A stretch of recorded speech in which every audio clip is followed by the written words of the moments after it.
my goodness. So many books. Ah! Okay. Chaos immediately. Hi friends, it's me Mish. Welcome back to Read with Mish. Thank you so much for being here. I am back with another video. I'm going to be talking about all of the books that I read in April and May. I think for once I actually have all of them in physical. So, books are heavy for the thumbnail. These are all the books I read in April and May. All right, let's get into it. The first book that I want to talk about is The Berry Pickers by Amanda Peters. The Berry Pickers is a book that I picked up at a little indie shop in Chicago when I went on that trip recently, and when I finished the book that I was reading on that trip, I started this one immediately while I was still in Chicago, and I finished it pretty fast. I think it took me 3 days because I was just so engrossed in the story and I was really invested in the characters, honestly. This is a story about grief and guilt and how we all carry both of these emotions very differently in our day-to-day lives. It's also a story about how these emotions change over time, and in a way it gets better, but really it just shifts and morphs over time, I think, as we come to terms or learn to come to terms with the things that happen in life. Overall, The Berry Pickers was just a really human story. It really underscores how while we all make mistakes every day, all the time, as we all are only human and no humans are perfect, we also are really just out here doing the best we can with what we have most of the time for most people. I also really appreciated that this story really highlights the life of Indigenous people from Nova Scotia, because that's a culture and a perspective that I've never really read from before, and I think it's so important that we read from as many cultures and traditions as we can. So that was some good insight into what life was kind of like for them as well. And yeah, this book just really shows that one day, not even one day, like 1 hour can really change the course of life for so many people, because in reality none of us exist independently, right? We all are connected with our families and our friends, and it's like this big web of connection, and if something happens to any one person within that web, it just, the impact really radiates, and this book really shows that, and it's really powerful. So all of that to say, I really like this book. I gave it 4.4 stars. I would recommend it for sure. The second book that I read in April was His Truth is Marching On, John Lewis and the Power of Hope by John Meacham. So, this book, His Truth is Marching On, wow. It is a biography of John Lewis, although not super comprehensive, because we also, within that, get a lot of context regarding the history of John Lewis's time. So we learn generally about the civil rights movement and some key players during that time too, like MLK and Malcolm X and Rosa Parks. They all play a role in how this biography unfolds. We get to see also the people that he was inspired by and how that shaped his activism even more. This book makes it very clear that John Lewis leaned pretty heavily into his religion. There's a scene that I remember vividly where the author was describing John Lewis like preaching to his chickens, like just like in the yard as he was feeding them or caring for them or whatever, because he just so badly wanted to do this. He just wanted to share the word of God and preach these like important life messages, but he was still really just like a child then, and so he didn't really have an audience. The only audience that he had was his chickens, and so he ran with it. And then obviously he became this critical figure in the civil rights movement.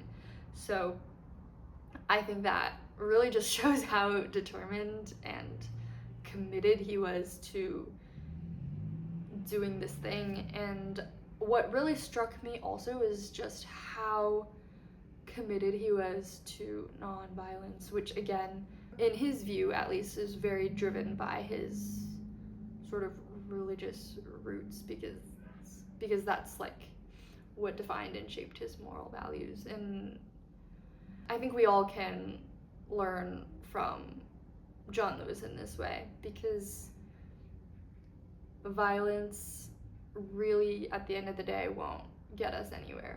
Violence from either side. This book just really showed how powerful peaceful protest can be, and I am very glad that I read this. I read this technically for a challenge, but I'm glad that I got it. Something else that struck me about His Truth is Marching On is that in the epilogue at the end of the book, the author writes about how it's not really fair for us in the present day to say that we haven't experienced any progress in this country, even though so many things are on the line right now and it's a very precarious time for a lot of people. While that is true, the author kind of argues that if we choose to deny that any progress has been made, then that really discounts all the work that people in generations before us have put in toward this fight for justice, right? Because in reality, the world that we're living in now, while it could be much better still, of course, the circumstances that we are living in are generally a lot better than what the circumstances were back then, right? Are much better than the circumstances that really birthed the civil rights movement. And so it's important that we acknowledge that as well, while we continue to together push for even more justice and equality in our day-to-day life. And I think that is a very important message that I am gonna hold on to and try to remember as I try to do my part day to day and keep pushing for better things. So yeah, a very strong biography, a very strong nonfiction read. I rated it 4.66 stars. The third book that I read is Daughter of the Moon Goddess by Su Lin Tan. This book honestly surprised me. I was a little bit skeptical going into it because I didn't want to set my expectations too high and then be disappointed. So I kind of went in with an open mind, and I really was just intrigued by the Chinese myth aspect of this novel, and then I ended up really enjoying it. I definitely was very invested in Xingyin's character, Changlu's daughter, in this book throughout the entire story, and I honestly think that this book, for me personally, was stronger than, say, The Poppy War by R.F. Kuang. I enjoyed this book a lot more.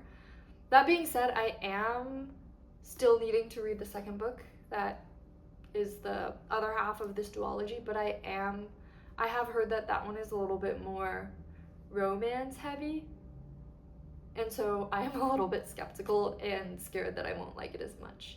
That being said, there is like a love triangle in this book, and I don't read a lot of romance, so take this with a grain of salt, but in my view, I feel like love triangles in a lot of cases can be a little bit sappy, and there's like clearly one better option. Like if you're torn between two people, there's generally like one that's like the obvious better choice.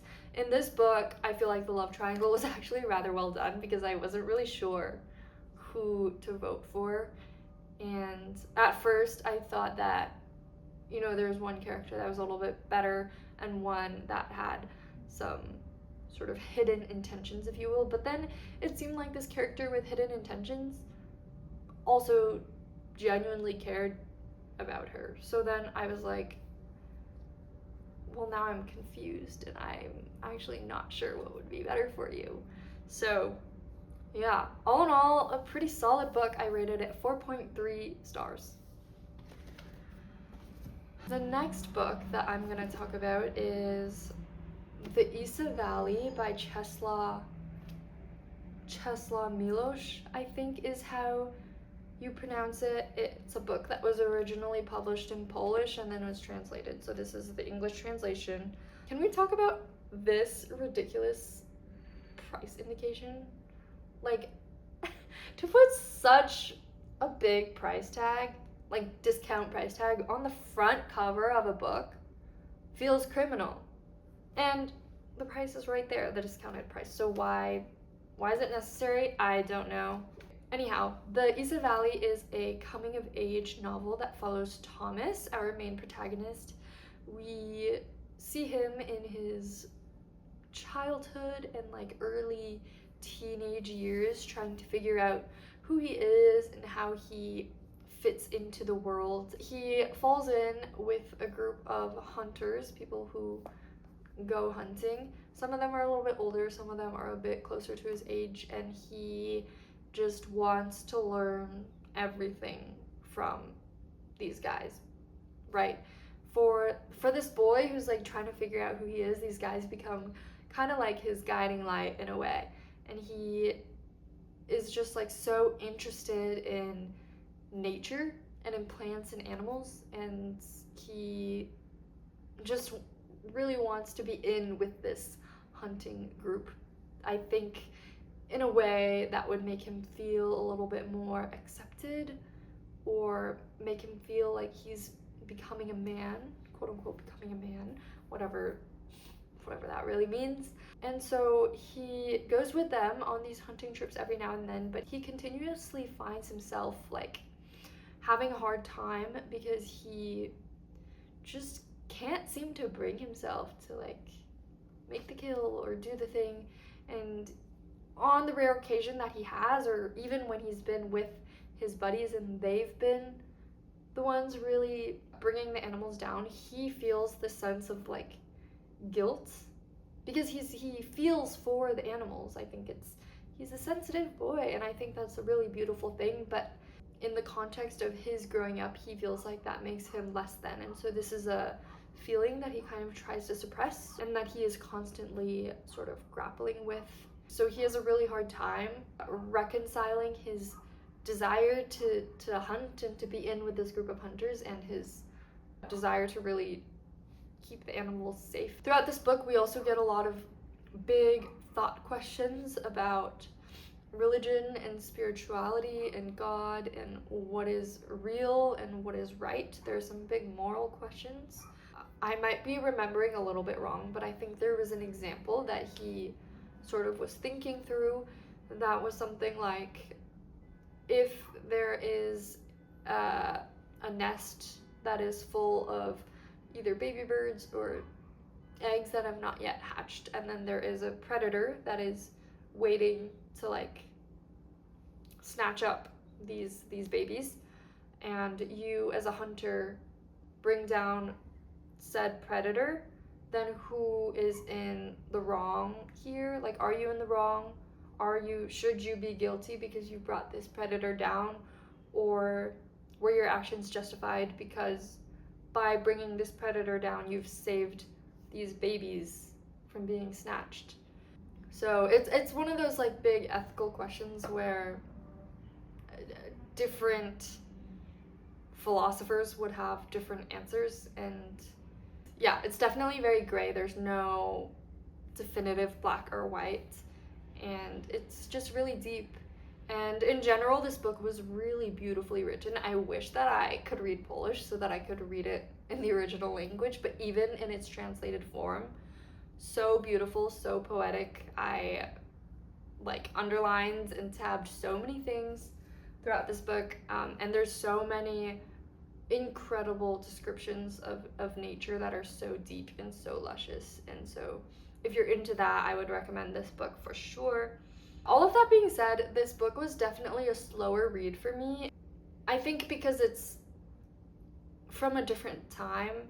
I find that a lot of books that are a little bit older, a lot of classics for instance, while I enjoy the book a lot and I enjoy the reading process a lot, it does require a different sense of focus.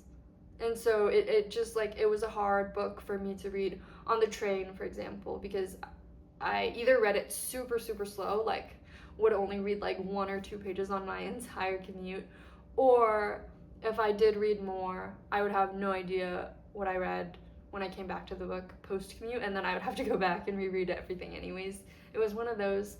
But I still loved the book. I rated it 4.05 stars. Okay, so honestly, all the books that I've been reading recently have been like pretty solid. The next book that I want to talk about is Open Water by Caleb Azuma Nelson. This book has been on my shelf for a minute, so I'm glad that I finally read it. This book, so beautiful, so brilliant, so poetic. Open Water is about love, and it's about soulmates, whether that's in romantic love or platonic love, and it's also about finding the right person at the right time. And it's also about being seen, or rather unseen, and the weight that being unseen carries, because we all really, as humans, we all want to be seen and held for who we are, and when we don't have that, we feel so deeply alone, and that's such a terrifying feeling. And it's also a feeling that we tend to want to keep to ourselves, and that causes us to put walls up. In this book, we really see what happens when you go through so much of your life feeling unseen, and then suddenly you meet someone who makes you feel seen, and it's like, it's almost like you don't even quite know what to do with it. Like, you're so deeply grateful and enamored and in love, and at the same time, you're like so afraid of it. You're so afraid to trust it because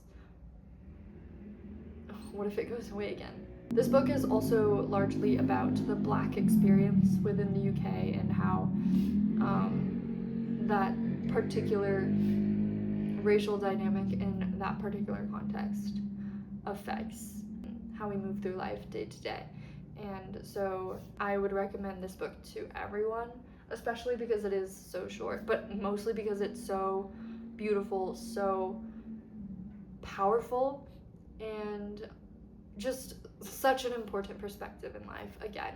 Yeah, what I also liked about Open Water is that it's written in second person, so our main character, he's like effectively writing to himself or writing to his future self, and I so rarely see anything written in second person, and so I thought that was really neat.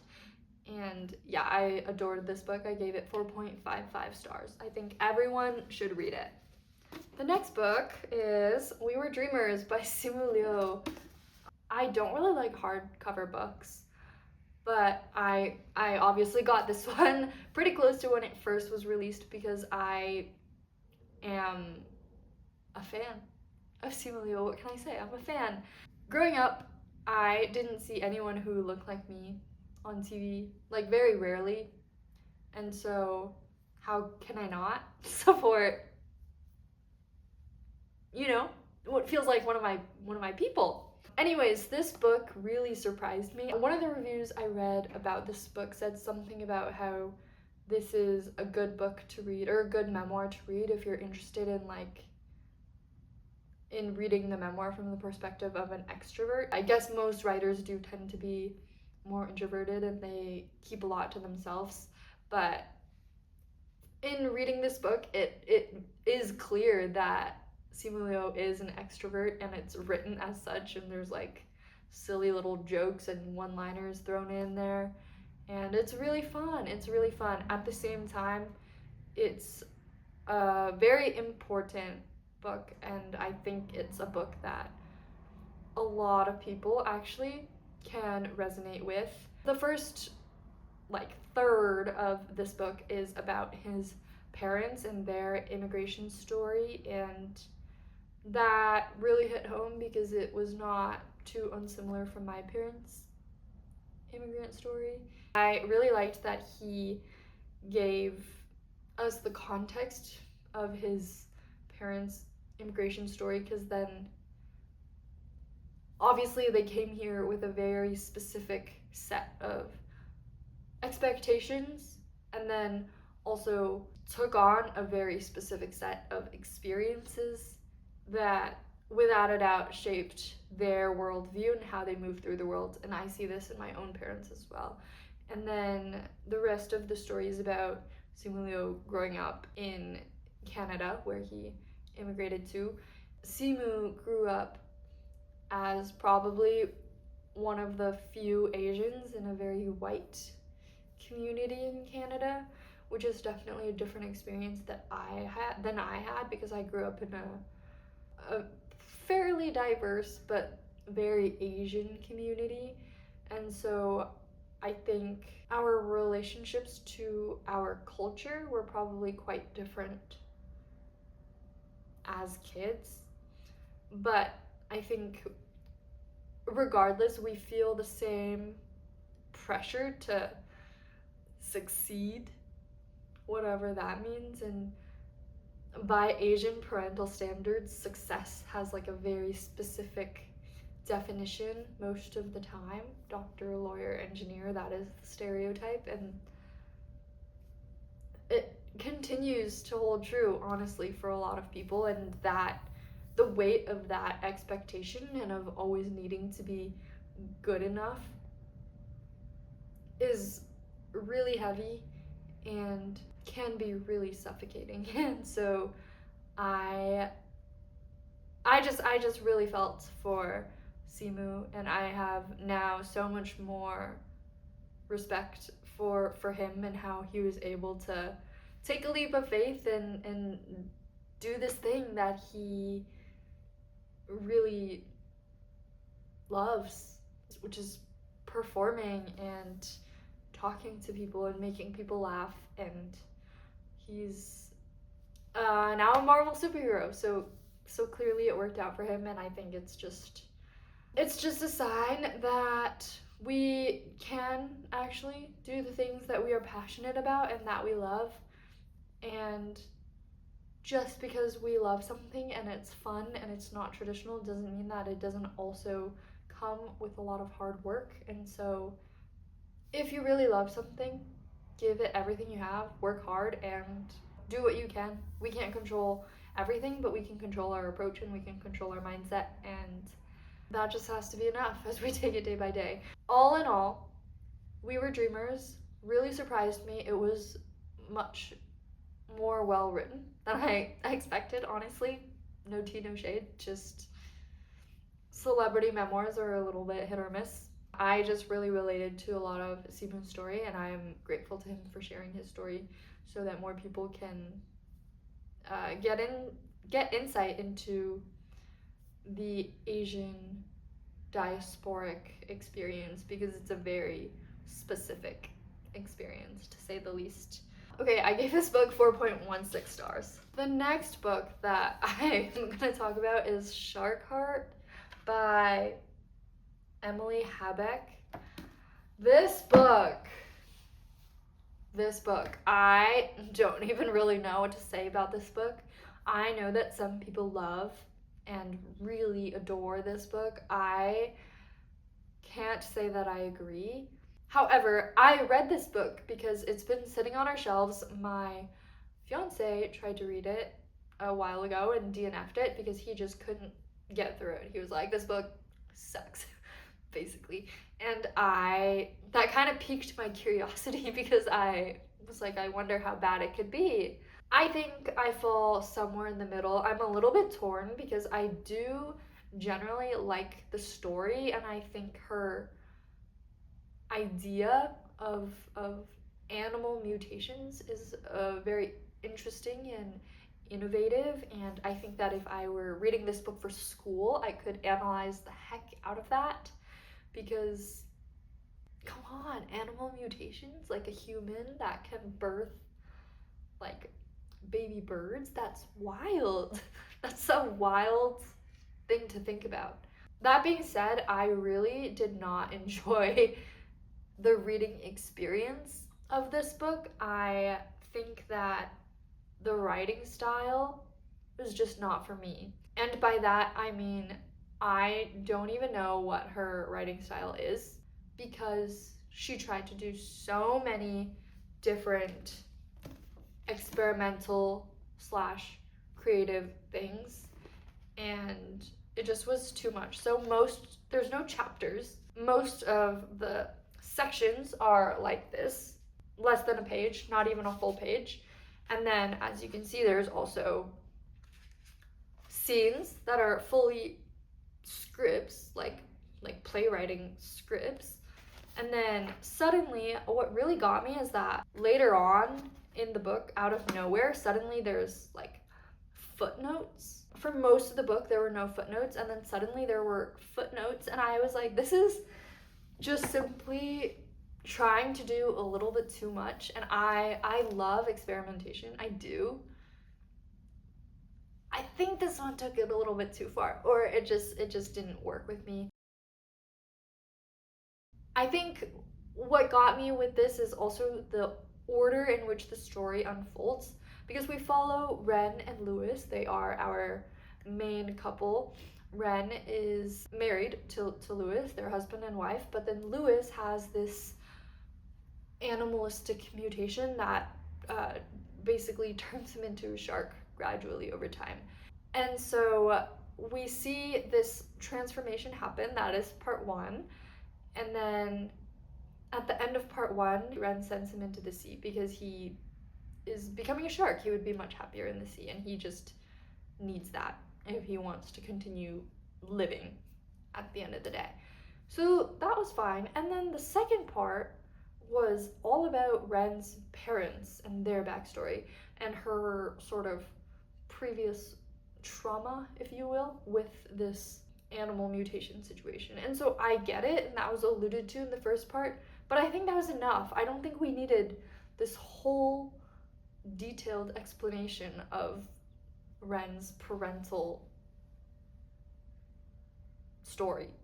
I think that really broke the story up for me, because then part three was Lewis's experience of the sea and like the other creatures and sharks that were previously humans that he meets. And that was interesting. I just don't understand why that didn't follow immediately after Ren sent him into the sea. And then what really got me is that Ren at some point figures out that she's pregnant, and so then she has a child, and then the child's name is Joy. And then in the prologue, in like the last sliver of the book, we learn that Joy is the best thing that's ever happened to Ren. Like, Joy is named for precisely what she is, and that's Ren's joy. Joy is Ren's joy. And so I can get behind that, but if Joy has that profound of an impact on Ren, then why does she get like 1% of the book, like only the prologue? Joy deserves more. And I would so much rather have read about Ren raising Joy after all that Ren has been through in her life than to read about Ren's parents. Okay, anyways, this is the only book that didn't do very well in terms of ratings. I gave it 3.3 stars. Again, conflicted, because it wasn't the best thing. I really didn't like it, and at the same time, I think it had potential to be better. The last book that I want to talk about is Before the Coffee Gets Cold by Toshikazu Kawaguchi. This little book has been on my shelf and on my TBR for so many years. I think I added it to my TBR from the first time that I heard Jack Edwards talk about it, which is true for a lot of the books on my TBR. And then it sat on my shelf for a long time, and I'm very glad that I finally have read it. I will say that because this book was so hyped at a certain point, I feel like it fell a little bit flat. I don't think that this book really met my expectations. That being said, I think it just was different from what my expectations were. I thought that it would be a lot more emotionally heavy, and I thought for sure that I would cry, but neither of those things were really true. It wasn't as heavy as I thought it would be, and I also didn't cry. I did, however, appreciate the message, and I also thought it was clever that by the end of the book, every story and every set of characters was sort of tied together into one cohesive network of people. I thought that was really well done. I think that's all I have to say. It was good though. I enjoyed this book. I would recommend it in general, and I gave it 3.95 stars.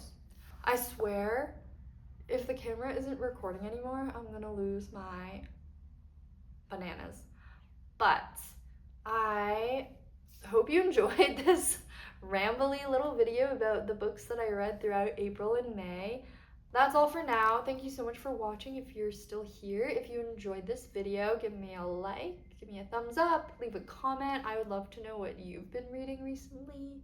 I'm always game for recommendations, or if you've read any of these 8 books that I just talked about, I would love to hear what you thought of them. And yeah, if you like these videos, maybe hit the subscribe button. That would be fun. And we can continue having a good time rambling and talking about books together, because it's so important to talk about books in this age of technology. All right, keep being nice to each other, keep being friendly. The world needs more joy and more love and more compassion, and I hope that through reading and through art, we can all find more of that. Bye!